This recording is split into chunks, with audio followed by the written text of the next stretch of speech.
All right. Hi, everybody. Thank you for joining. We are going to wait just a few minutes while people trickle in. We're also waiting for our interpreters. So interpreters, if you're already on, if you can just change your name to say interpreter, so I can know to make you a co-host, then I will go ahead and do that.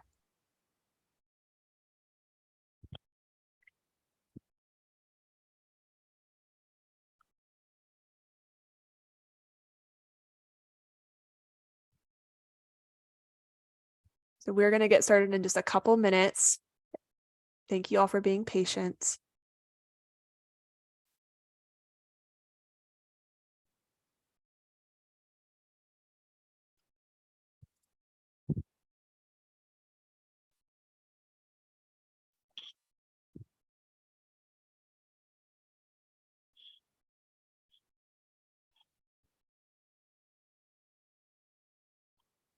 All right, I see a couple more people trickling in, so I'm just going to repeat myself. So we're going to get started in a few minutes here. We're just waiting for some more people to join. And if our interpreters are on, if you can add interpreter to your name so that I can make you a co-host so that we can see you all, that would be great.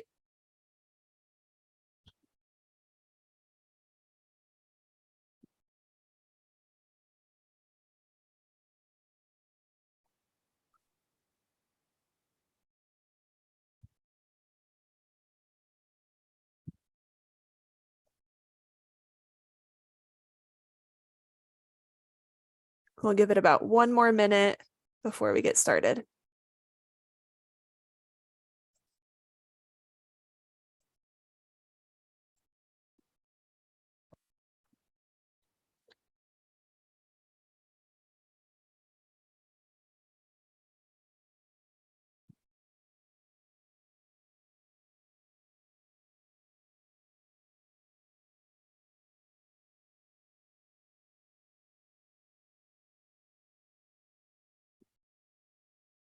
All right, so it's 7:04. We can go ahead and get started. Now, I do believe that we're going to have interpreters tonight. So interpreters, if you are on here, just make sure to change your name to indicate that you're an interpreter, and then I'll get you added in as a co-host so that we can pin you and everyone can see you. But welcome, everybody. We are so lucky to have David Brown here today for our Ask the Expert series. I'm going to start off by just giving a little bit of information about how tonight is going to work, and then I'll turn it over to David. So today's presentation is focused on development and education. David is going to start off by giving about a 15-minute overview on these very big topics. So we know that we can't possibly cover all the information that we need to in this period of time. That's why if you all are leaving here feeling like, oh man, I need more from David Brown, I need more information, you should head on over and sign up and register for the Charge Conference, which is this summer, and you can get lots of more information. So for today, this is a Q&A format, question and answer. And so David is going to start off by talking, and we ask that you try to keep your questions pretty broad. So we know that every child with Charge is unique, and there's a lot of factors that go into development and education. So as questions are coming in, please use the Q&A function, and I will read those to David. If we get questions that are too specific or too medically focused, we're going to defer to experts in those areas. David's area of expertise is development and education, and we want to kind of keep it more broad so we can help as many people as possible. So keep that in mind, and I'm going to turn it over to David to introduce himself and get started. Okay, thank you very much, Lily. Hello, everyone. I should explain that we had some last-minute glitches with this session because I naively thought that there would be lots of questions coming in advance, and I would look at those questions and prepare a session around them. And in fact, no questions came in at all. So this morning I found myself panicking a bit, and I'm in a great rush between various other jobs, including taking my dog to the vet, I pulled some slides together, and they're not terribly coherent, but I will try and get through as many as I can. And while I'm talking, you may well be thinking of questions you'd like to put in the Q&A box. And there is a chat box as well, but I think we're doing the Q&A box. As Lily said, she will be there monitoring and watching over things. As Lily also said, these are enormous topics, and this is a syndrome of unbelievable complexity. So in the time available, I can only make some general points, but I am hoping to make some points that might be new to you or particularly helpful to you at the stage you and your child are at developmentally and educationally. And I want to start with two pictures, two girls in school. Here's one. And what you see is highly unusual unless the child has Charge syndrome. And if it's Charge syndrome, as most of you know, we see the most extraordinarily unusual postural behaviors, which result very much from the nature of the multi-sensory impairment in Charge, especially the vestibular problems and the low muscle tone, which impacts on tactile and proprioceptive perception. And when you put all those things together, the children often need to adopt unusual postures, either to calm themselves down or to wake themselves up, or to take a break, or to help them focus, especially their vision, more effectively. And I'll say more about that with the next picture. The next picture is a young teenager who I used to work with. She's in a deaf program with students who are deaf with additional difficulties. She's got major health issues. She's tube fed. And I was called back to the school because there'd been a major behavioral outburst and the girl had basically been expelled from the school. And I went, and the problem was the girl had developed an interest in books, in pictures in books, and she loved looking at small details in pictures. She only had vision in one eye, and she only had partial visual field in that eye. And whenever it was time for books in the classroom, she would take her books and lie on the floor in the position that you see. And because it was a teenage group, they got her up off the floor and put her on a chair at the table, because we think that's what you do when you're looking at a book. She would then, as soon as they left her, she would gather up the books, lie on the floor and start again.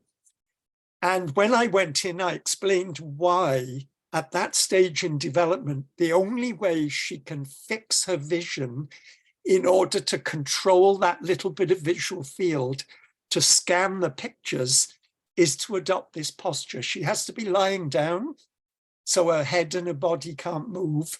She has to bring one ankle up on the other knee tight, so that her brain knows where her body is and that her body is safe and she's not going to fall and everything's okay. And then she pushes two fingers against her lower lip, against her teeth, to get the final fixation of her head so that she can use her vision. And the school were fantastic. Before the end of the week, they sent me this photograph. They'd got a couch in the classroom, a used couch, and everyone could use the couch, but at book time, only this young lady was allowed on the couch. And they took a picture of her blissfully looking at pictures. She's an ASL user, and she loved then to talk to people about what she'd seen in the picture. And she had a fairly obsessive interest in counting how many people were in a picture, how many clouds, how many trees. And she'd have to go around telling everyone how many of these things were in the picture. And the classroom staff were flexible, interested in getting it right, and got it right. And to me, that was an outstanding example of what you're looking for in a classroom where there is a student with charge. So my actual beginning, I'm talking about resources, because I think the main way you can help get your child's education on the right track is for you to inquire and explore amongst the resources. I go back to a time when the only resources on charge were 5 horrible medical papers that all said that the children had severe mental retardation. That was 40 years ago. Now there is such a mass of information, wonderful stuff, but it's easy to get lost or easy to get confused, which is where you need to consult other people to help guide you through. And I've made a list here, which I'll read through very, very quickly. Of course, the Charge Syndrome Foundation is the very center of internet information about the syndrome. But then Perkins School for the Blind in Boston has a series of webcasts, little filmed presentations that are very, very good. There are 2 charge laboratories, one at Central Michigan, which was created by Tim Hartshorn, and Lily is a graduate of that laboratory. So is Casey Stratton-Gadke, who now runs the Bulldog Charge Lab in Mississippi. She's now an associate professor. So we have 2 charge labs doing research on a whole range of topics. And I would recommend, if you're interested, you go and have a look at those websites. The National Center on Deaf-blindness, or NCDB, is the biggest site for information in the deaf-blind field. It's huge. But there is a whole section on charge. There's a whole section on IEPs. There's a whole section on interveners, the use of those one-on-one aides who can work specifically with one student in the classroom and can often be the key to success or failure in the educational placement. Texas School for the Blind and Visually Impaired has good information. My old agency, California Deafblind Services, has information about charge. My old agency in the UK, which I left in 2000, did have a fantastic series of charge information packets. I'm told they've now deleted them, which is a great shame, but I've copies of all of them. And if you're really keen and you contact me, I can let you have them. Deafblind International has a charge network. And then there are books from the USA, from Australia, New Zealand, and from Germany. There are at least 6 Facebook pages about charge. I'm on 6. I think there are more, actually. Some of them are closed. And from Australia, New Zealand, there's an online course called Understanding Charge Syndrome. And I'll say a bit more about all of those now.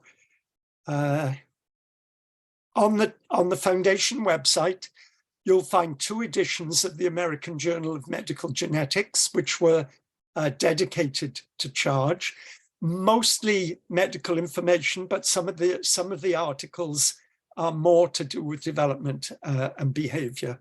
And you'll see a lot of familiar names there. 2 books. On the left, you see the very first American book.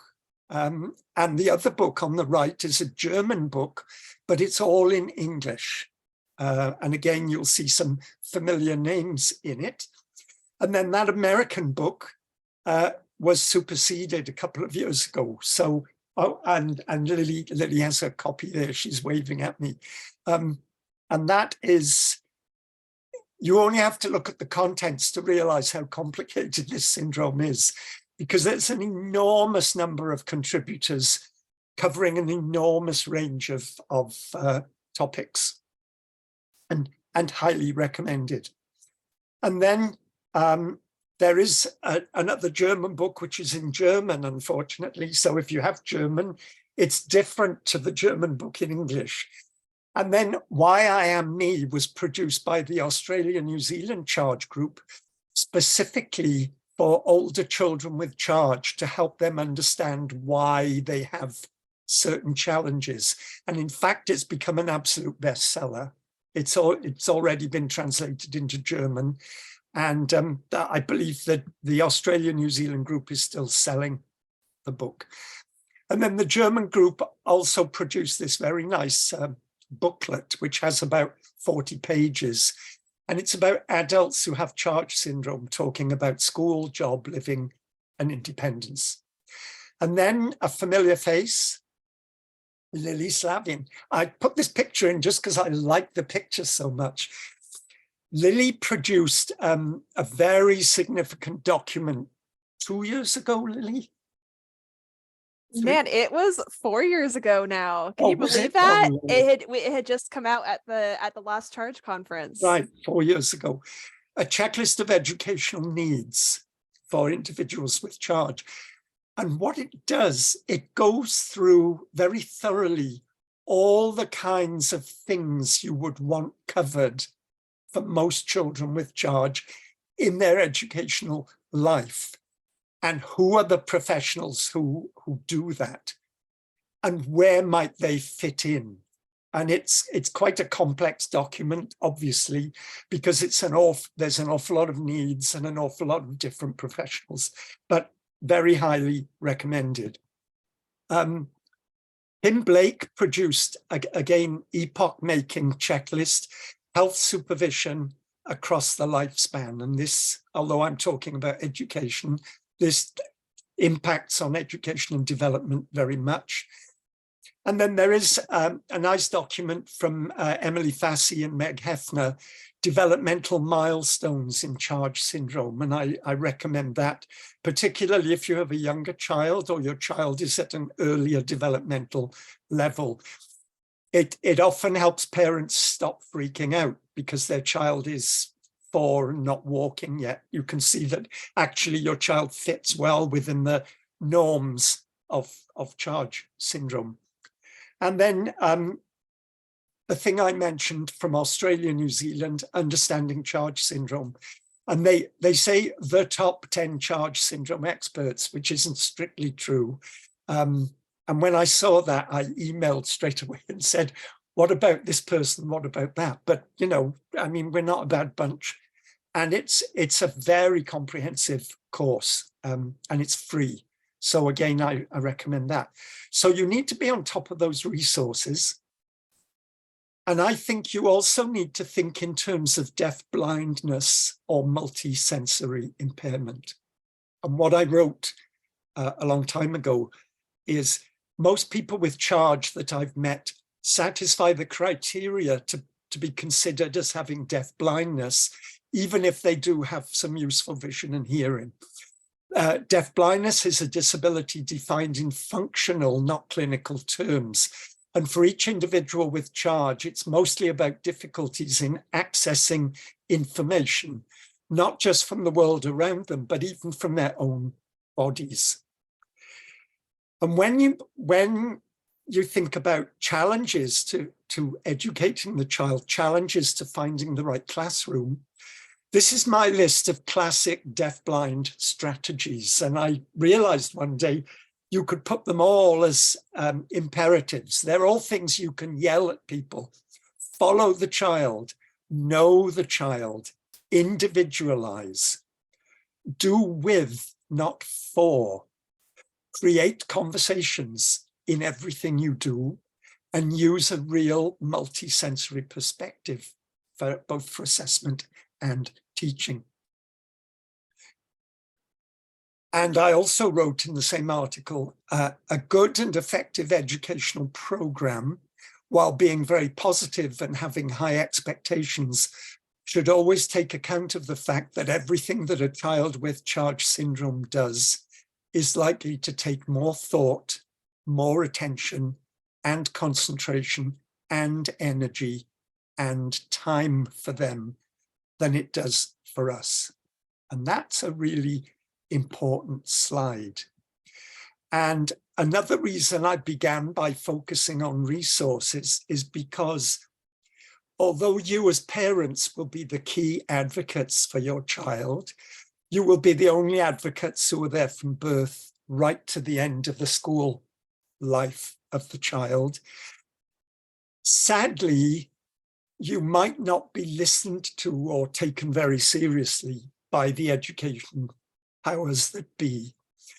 And sometimes a quote or a reference from somebody like me or Lily or Meg Hefner or Sandra Davenport or any of the professionals known in the charge field might be more effective at cutting through obscurity or opposition from education professionals.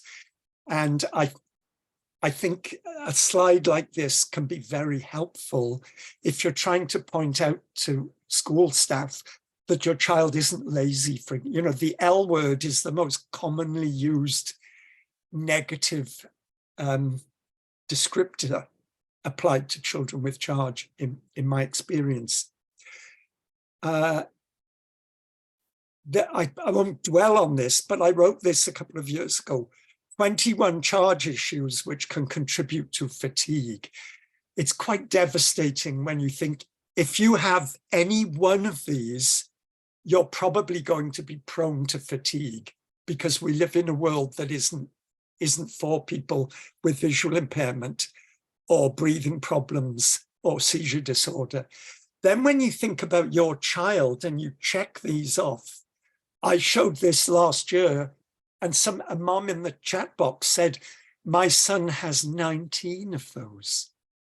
And he's left school and he's walking and he's talking and he's holding down a part-time job.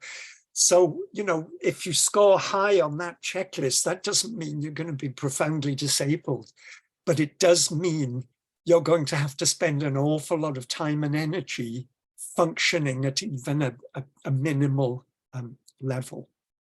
And then I'm almost there, Lily. I've lost track of time. Yes, I'm almost there.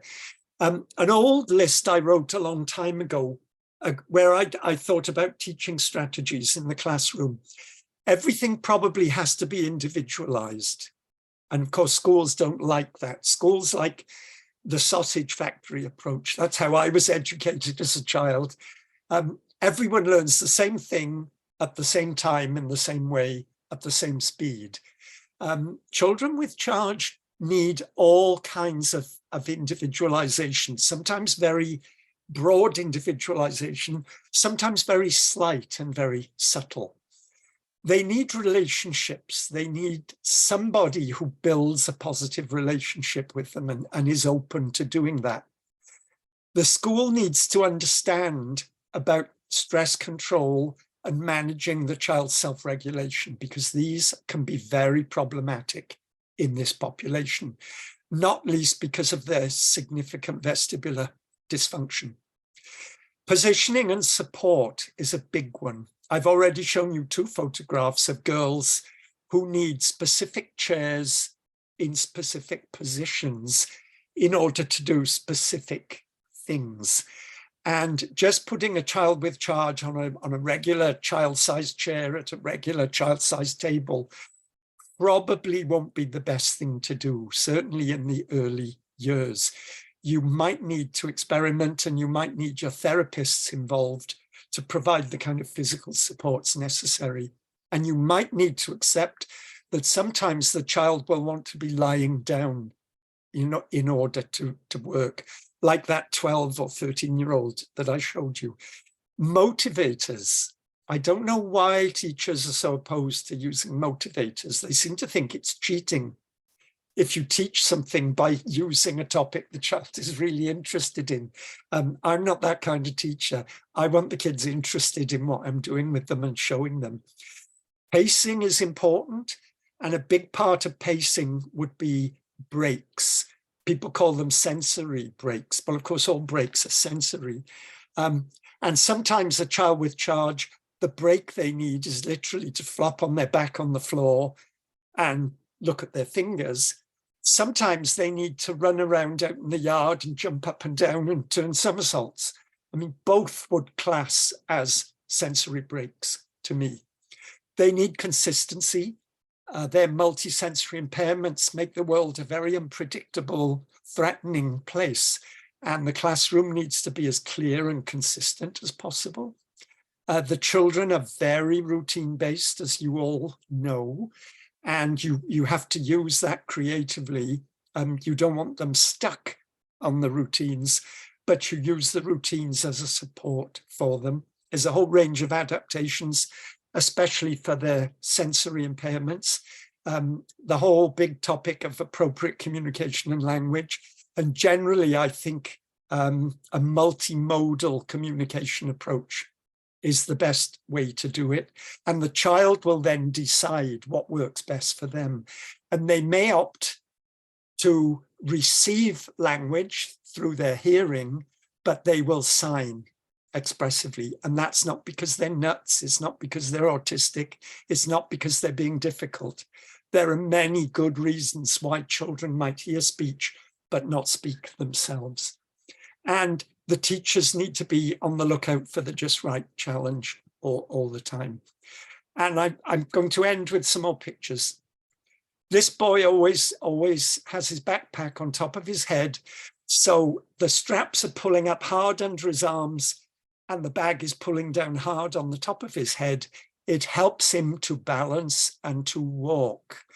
So the last thing he needs is somebody saying, put your backpack on properly.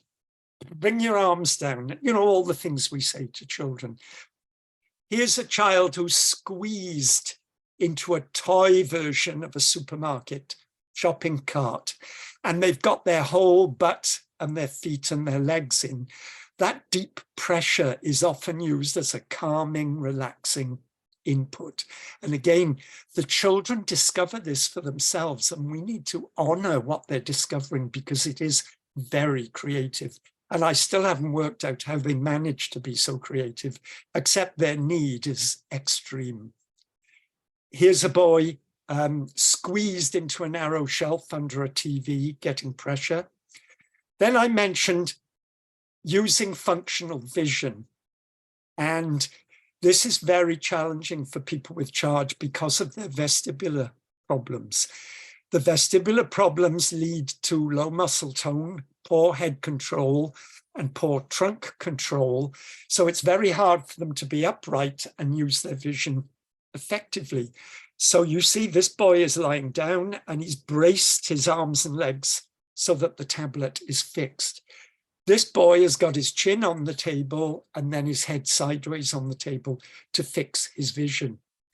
This boy, I don't know, but he's formed a bridge. His feet, bare feet are on the wall and the top of his head is on the bed, and his tablet is down on the floor and he's able to reach down and operate it in that position. I couldn't even do that. And he has low tone. Just think about that. And here's one of my favorite pictures. This young man is on the couch and he's devised this very creative approach. He's on his hands and knees. His forehead is supported on the arm of the couch. And again, he's looking down at the tablet and he's able to free one hand and bring it up to operate the screen. And what all these children are saying is, you fix your body to fix your head, to fix your eyes, so you can use your vision in the best, most reliable, and most comfortable way possible. And my last two pictures, I mentioned self-regulation. This is a feelings meter that might be helpful for children whose self-regulation is really off the charts and where there are constant issues in the classroom, a way of giving the child a visual representation of how they're feeling and how their feelings are changing and mutating. And this is a mom in Britain did this. It's a weather chart, and she's altered it. So at the bottom, the thundercloud and the lightning is like very angry, and the sunshine is very happy. And that arrow can be slid up and down the string. So it's just an idea. So that was the slideshow I pulled together in record time earlier today. I don't know how helpful it was. Very helpful. I'm now open to comments, questions. Yeah, thanks so much, David. If you want to stop sharing your screen, so that we can all, it'll make everyone a little bit bigger. Thank you. That was wonderful. I'm sure that everyone has been taking notes and is looking at all these resources that you shared. I tried to go through and put as many links as I could that you mentioned in the chat. Yeah, And I see that. afterwards, That's these will great. all be sent out to participants. So don't feel like you have Right. to click open those all right now. Yeah. I love so much of what you said, and I think it's so helpful to hear about really just about how creative these kids are. I think it's really helpful to hear as parents that we shouldn't be trying to change who their children are. We should really be embracing them and really understanding who they are as people, and that will then help them to be able to access their environment. So I just wanted to say I always appreciate your perspectives on that. So we do have some really good questions in the chat. Keep them coming. I'll start off with one of the first ones, is asking for any recommendations as parents and children are transitioning out of early intervention and into the school districts. Okay, well, I mean, all these questions are big ones, I'm sure. Mm-hmm. I think, like everything in life, it's good to be prepared in advance. And very often, the child's time in, say, in preschool is about to end, and people start thinking about where they're going. Somebody in the school district has probably assumed where they're going, but hasn't actually mentioned it yet. And I think you need to think way ahead, just as we think, you know, your advice, if you're thinking of transition to adulthood, you should start when the child is about 14 or 15. It seems terribly early, but boy, it's a complicated process. And it does no harm to start thinking early. So I would start thinking early about transitioning into like regular school. I would also think about putting feelers out with anyone you know who could give you their feedback on local provision and what might be good and what might be bad. Parents, of course, often have very strong feelings that they want their child in a mainstream general ed classroom, or that they want their child very much in a special education classroom, particularly a deaf program or a blind program. But sometimes those are not necessarily the best option for the child. And I've been in many situations where the parent wants a general education classroom, and I'm trying to help them think what would be necessary to make that, well, to give it the likelihood of working rather than being a disaster. And equally, parents, I was on Facebook with a dad a couple of days ago who thinks because his daughter's deaf, she needs a deaf program. And I let him know that deaf programs vary enormously. And sometimes deaf programs are very selective. And they want really straightforward deaf children.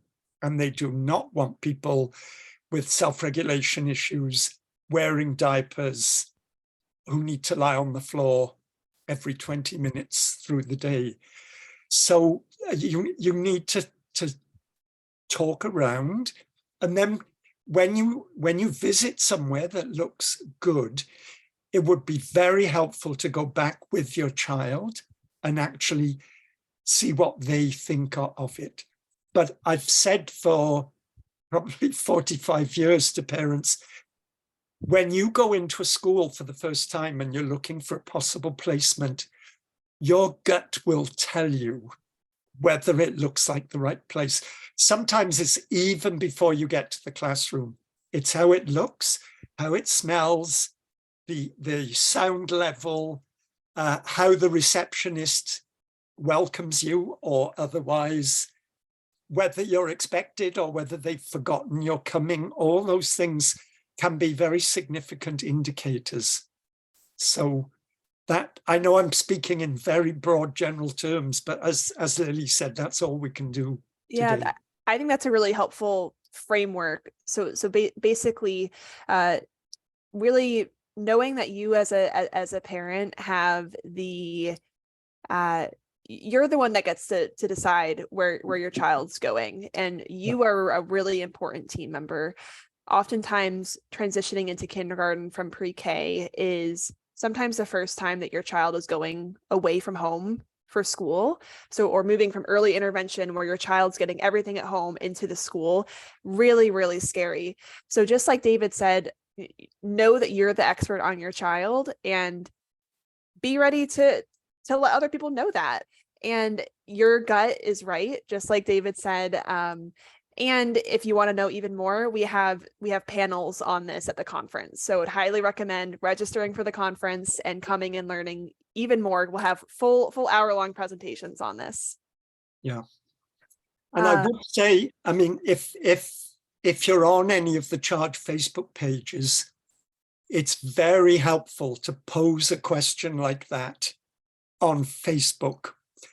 And you get the information you get is, as pardon the expression, but it's straight from the horse's mouth. Mm-hmm. You know, this is parents who've been through it. They've made mistakes. They've missed things, and then they've been put right, or they've got it right. And it's invaluable information. Mm-hmm. I've learned, and I'm still learning so much from parents on Facebook. Mm-hmm. Yeah, likewise. All right, a question from someone that you might know named Minnie is wondering if you have any recommendations for finding a balance between allowing people with charge to seek their proprioceptive input while also trying to fit in with their peers. Yes, yeah. I mean, it's a perennial challenge. And there are, you know, variability in functioning is built into charge syndrome. We all have variable functioning, but boy, it's very marked in the students with charge. And if they're tired, or if they're emotionally upset about something, or if they're ill or in pain and discomfort, then they're probably going to need something like strong proprioceptive input, squeezing or twisting, more than when they're their better selves. And one of the reasons schools don't like that aspect of the children is because it is quite disruptive. You know, if that child is allowed to go and lie on the floor in the corner, why can't the other students all pair over to the corner and lie on the floor? And that has to be handled quite carefully. And I would say I've been involved here in California in ability training, especially in mainstream settings. I've been into a number of high schools where I've done an ability training session about charge syndrome before the student with charge has transitioned into the school, so that not just the staff, but the other students have an idea why certain things happen and why they're necessary. And I think it's one of the benefits of having an intervener is that the intervener can organize the student getting their sensory breaks on time as necessary without it disrupting the rest of the class. And I would recommend, if anyone's listening and they don't know about interveners, which is a deaf-blind idea, they really should investigate. And that the links I've given you, especially the National Center on Deaf-blindness, has masses of information there about interveners. That's all I can say really to Minnie's question. Yeah. But knowing the child is important. You know, does this child really need a break, or is he just pushing it because he's fed up with me? And if you don't know him, you've got no way of telling. Mm-hmm. Yeah, those are really, really helpful. And I love what you said about making the environment more accommodating. And I also think that we can start teaching kids at a young age to advocate for themselves. You know, you as parents are huge advocates for your kids, and we should teach kids to have the language to be able to say or show others, hey, these are things that I need to do for myself because of XYZ. Yeah. So that's okay to teach them how to do that, because we don't want them to learn that they shouldn't be doing those things to meet their needs. So it goes both ways. We want to make the environment more accommodating, and we want to give them the skills that they need to be able to speak up for themselves, because the world's not made for kids with charge.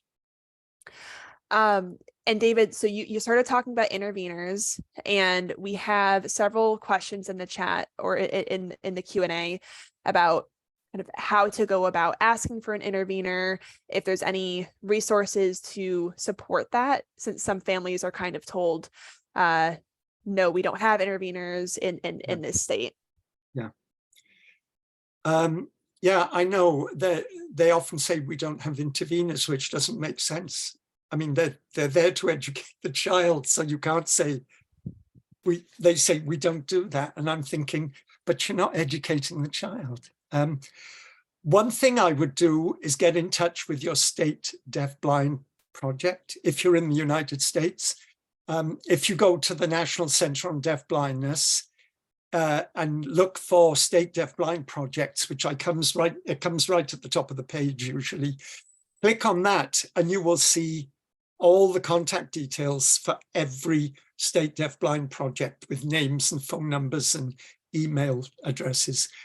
And contact them because they're the people who know why interveners are necessary. They know the language to use and they know the resources to back up the request for an intervener. And I've known families who failed and they never got the intervener. I've also known families who were obviously never going to win and they did. So, you know, our expertise doesn't always define the way things are going to go. Mm-hmm. But it can be a long battle. Mm-hmm. But the benefits are enormous if it happens. So I put that link in the chat that has all of the state deafblind projects listed. And I also put in a really wonderful training through the National Center on Deaf-blindness called the Open Hands, Open Access Deafblind Intervener Learning Modules, that as a backup, if you're really having a lot of trouble getting a formally trained intervener, these are some modules that the school staff can go through to learn more about deafblindness and learn how to use some of those intervener strategies with your child. Yeah. It's not the best, but it's something to move in the right direction. All right, so let's see. We have some questions that are a little bit more specific for behaviors. You know, one which we may or may not be able to answer. We could try to tag team them, David, or we might just defer to some more kind of specific professionals. There's a question about a child having a hard time knowing when they need to pee, but never misses the cues for her pooping. Is that something that you know to be common? You know, we know that proprioception is different, so sometimes bodily cues for kids with charge might be different. Do you know, have you heard much about that? Is that something that is common or that kids tend to grow out of? Generally, delayed toileting skills is very common in charge. It's often perceived by the outside world as evidence of cognitive disability, but actually there's no connection at all. In my experience, it's purely a neurological issue. The children's brains don't get feedback from the bowel and bladder to say, you know, I'm full and I need to empty. And I've known children who've developed control of pee, but the pooping control comes much later. And I've known the other way round, like you describe in this child. So it's normal. You can work on, you know, the classic ways of toilet training children, but sometimes you can beat yourself up doing that, especially if the child's only, you know, 2.5 or 3 years old and you don't get anywhere except you get stressed and the child possibly gets stressed. It's always worth keeping an eye on things and seeing if you see any progress. And maybe it's time to bring in something a bit more structured. But in my experience, the vast majority of children with charge end up with bowel and bladder control. Sometimes it goes into the teenage years before it's achieved. But there are also a small proportion of the population who are in diapers into adulthood. And I don't think we have any ability to predict in advance, what kind of child each one will be. But schools don't want the hassle of diapers, obviously, because it's kind of messy. And I think they often use cognitive disability. They bring it in because that shows the child wouldn't be able to cope in that classroom, but there really is no connection. That's helpful. Just as, a child flaps their hands and everyone says, autism, there's no connection. All sorts of people flap their hands, including me. Mm-hmm. And I have a few autistic traits, especially as I get older, but I don't have autism. Yeah, that's a great answer to a very complex question. All right, so next question is, well, we've got a couple of questions related to kids who are hitting or kicking at school, sometimes to the extent that classmates are removed. Kind of how can we help address some of those behaviors? And let's see, I think there was another one related to this. Yeah, just having big meltdowns, including pinching, scratching, especially if they're not having the words or language to be able to communicate what's going on. Any ideas of where to start when we have these things that seem to come out of nowhere? Yeah, this is probably the most common of all the huge, complicated questions. And I think somebody like Tim Hartshorne spent most of his career trying to come up with solutions. I collaborated on a paper with Tim and some of his students and ex-students where we looked at charge behavior, if there is such a thing. And we talked about three possible causes: pain, or at least discomfort, but often pain, due to a whole range of aspects of charge, sensory issues, and especially changes in sensory status. So a falling off in vision, or a decrease in vestibular perception, or an increase in hearing loss, and about anxiety. And we actually don't know why children with charge are so prone to such high levels of anxiety. A lot of it is to do with multisensory impairment, but other children with multisensory impairment who don't have charge tend not to show the same high levels. And we need a good neurologist in the field, and we don't have one. So you've got those things to consider. And pain and physical discomfort would be a big one. And I'm thinking of things like constipation, joint pain as the child is growing, migraine, which could be traditional in the head, but it could also be in abdominal migraine. And don't dismiss constipation as a source of acute discomfort and pain. Then I would go straight on to sensory issues, because most classrooms I've been into in my life are very overstimulating to me as a sighted hearing person. And I think often these outbursts, these meltdowns, this kicking and pinching, it's the child's response, and it's usually an unthinking response to being very overstimulated and almost kind of lashing out. What do you do about it? Well, that's tough. I mean, I would look at the physical environment. Could the child be given a better seat? If they're sitting at a table, could their chair be moved to a quieter part of the room? Or could it be moved away from the door, or away from the heater or the air conditioning, which is blowing on them and making a noise? You can, Lily Nielsen taught us, if you change the environment, you change the child. That was one of the great lightning bolts of my career back in 1985, when she said that. And I thought, good Lord, why had I never thought of that? I always want to change the child because I'm a teacher. And Lily said, just leave the child, think about the environment, because it might take you a long way. And again, an intervener can be very helpful with those issues, in seeing when the child's getting either exhausted or overstimulated and heading things off. But not uncommon. And it's particularly difficult because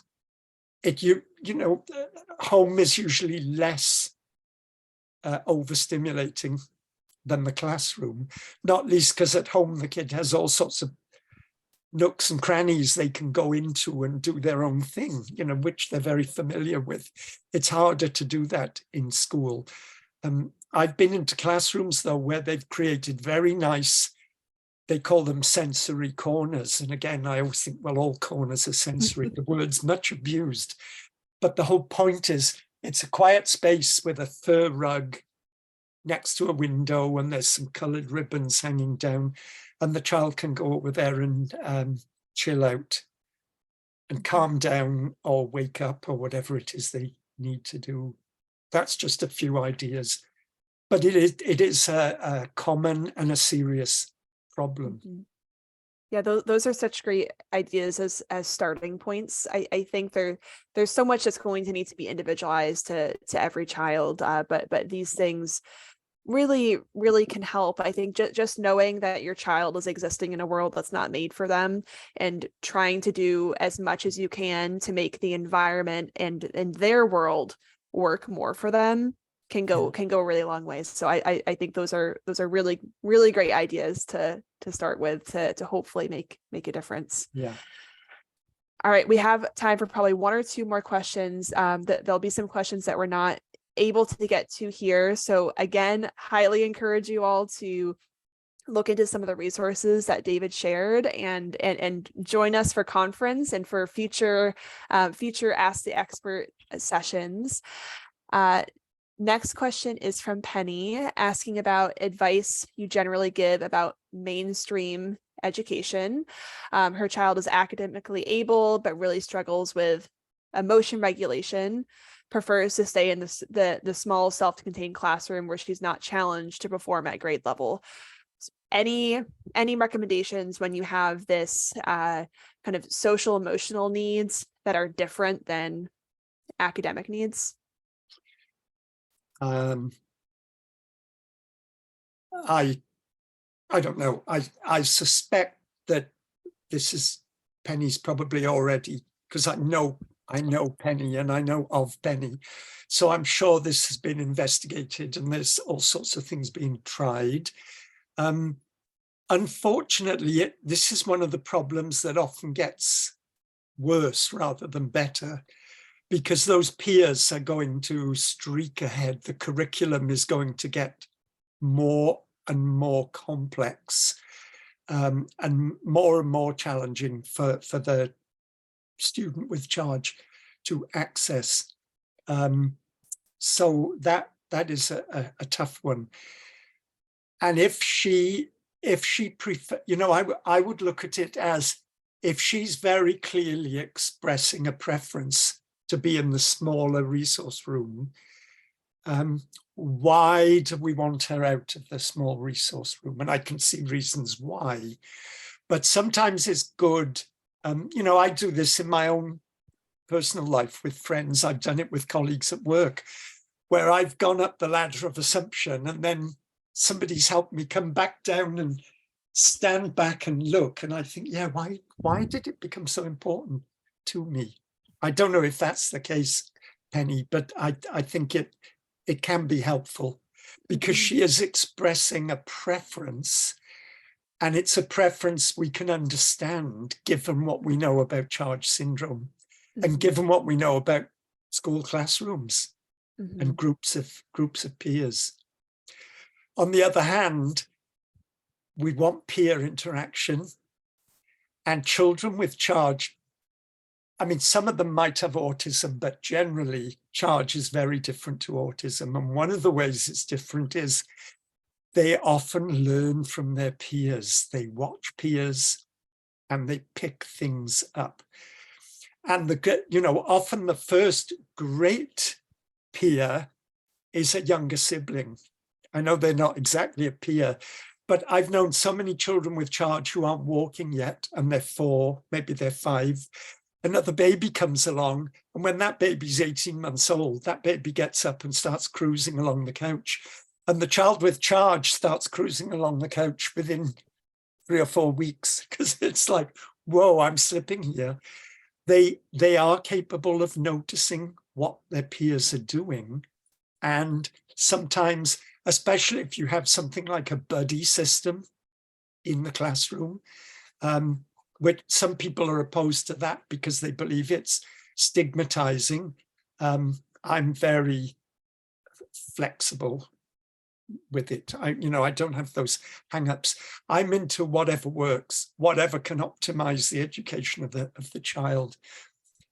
So I think peers can be, so I can understand Penny's question, why you don't want to all day, 5 days a week in the resource room, but trying to get a balance, trying to get supports in place out of the resource room so that it can be less threatening or less overwhelming. Yeah, sometimes I think schools try to put kids in boxes of either you're all over here in general education or you're all over here in the resource room. And really it should be able to be individualized. So for your daughter, Penny, it seems like for her, it's too much to go from the small environment all the way back to the big environment. So that to me says that maybe we can work on those social emotional skills and coping skills in a smaller increment. So maybe that means going out for 20 minutes and then coming back, because it is really overwhelming, like David said. So I think that sometimes school teams want to move a little bit too fast and too quickly with our kids, and they just need a little bit of extra time to develop some of those skills. So yeah, I agree with what David had said.